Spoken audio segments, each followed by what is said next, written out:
For the longest time, we've all kind of been told to think about climate change as this distant problem, right? Something for 2050, something for our kids to figure out. But what if that whole timeline is just wrong? What if it's the biggest blind spot in business right now? Because the data is screaming at us that the future isn't decades away. Nope, it's already here, and it's hitting the bottom line today. And that's really the heart of what we're going to unpack here. I mean, think about it. Extreme weather used to be what, a tiny footnote in some risk assessment report? Now, it's the headline on the quarterly earnings call. It is actively changing how customers spend their money, it's wrecking supply chains, and it's forcing a complete, ground-up rethink of business strategy as we know it. Okay, so just how real is this disruption? Let's dive into an industry that's right on the front lines, global tourism.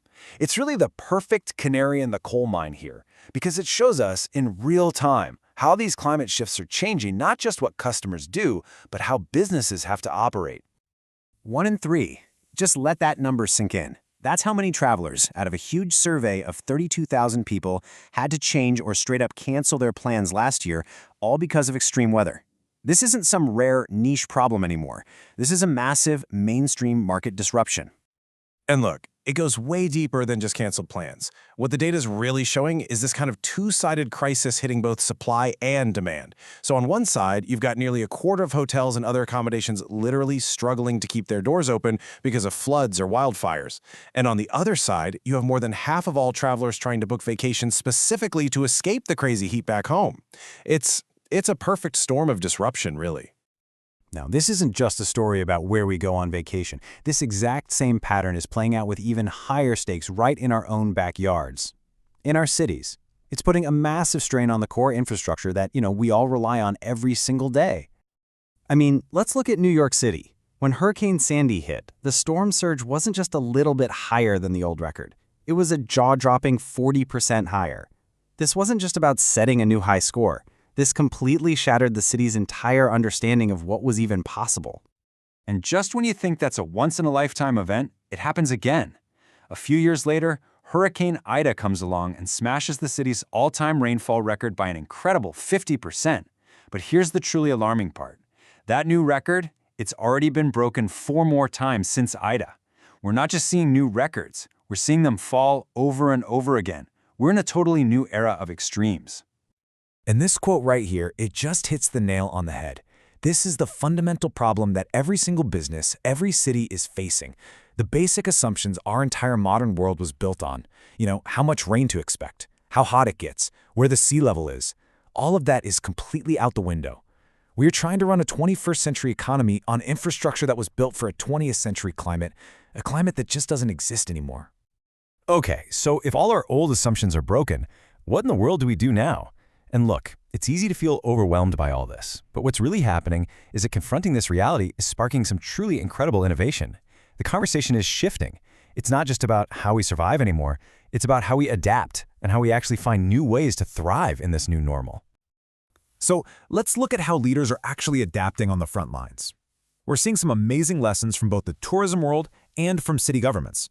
And the big shift, the really critical change, is moving away from just reacting after a disaster hits to proactively redesigning their whole approach. They're looking past simple risk management and are actually starting to find opportunities in the chaos. And this is just brilliant. Instead of trying to fight this new reality, the smartest folks in the travel industry are leaning into it. They're completely adapting their business models. So summers in Southern Europe are becoming unbearably hot? Okay, great. That means the cooler spring and fall shoulder seasons just became the new prime time. Ski resorts aren't getting as much snow? No problem. They're rebranding themselves as awesome summer mountain destinations for things like hiking and biking. See, this isn't just about coping. This is about redesigning the entire product to meet a new kind of demand. Meanwhile, cities like New York are taking a different approach. They're adapting at the foundational level.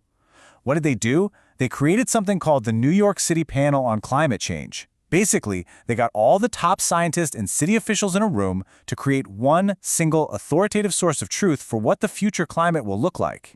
And this is so critical because it means everyone, from a city planner to a private real estate developer, is working from the very same set of facts, the same playbook. And having that common playbook lets the city do something really powerful.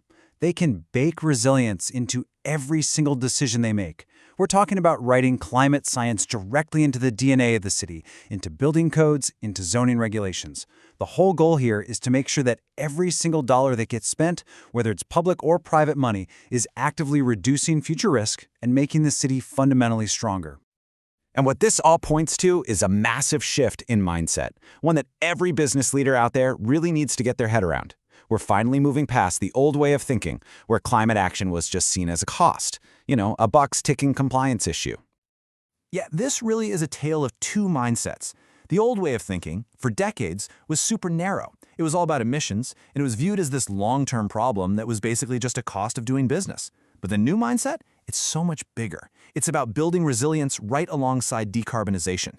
And here's the key, it reframes taking practical action today not as a cost, but as a genuine, powerful business advantage.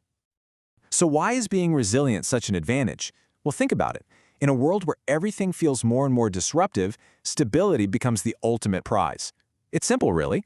The communities and the businesses that can prove they're prepared, they're the ones who are going to attract investment, top talent, and loyal customers. And those who can't, well, they're going to watch all of that walk out the door. Resilience is no longer just a buzzword. It's the new competitive edge, period. Okay, so that brings us to the big question. How do you actually translate this new mindset into action in your own organization? Well, here's a really clear 4-step playbook you can use to start building resilience, like today.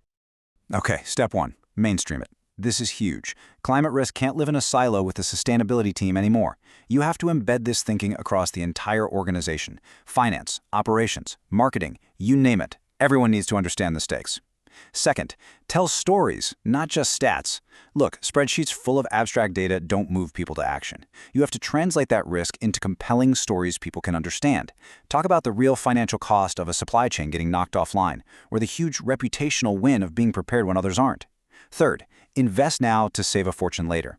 This is the New York City model.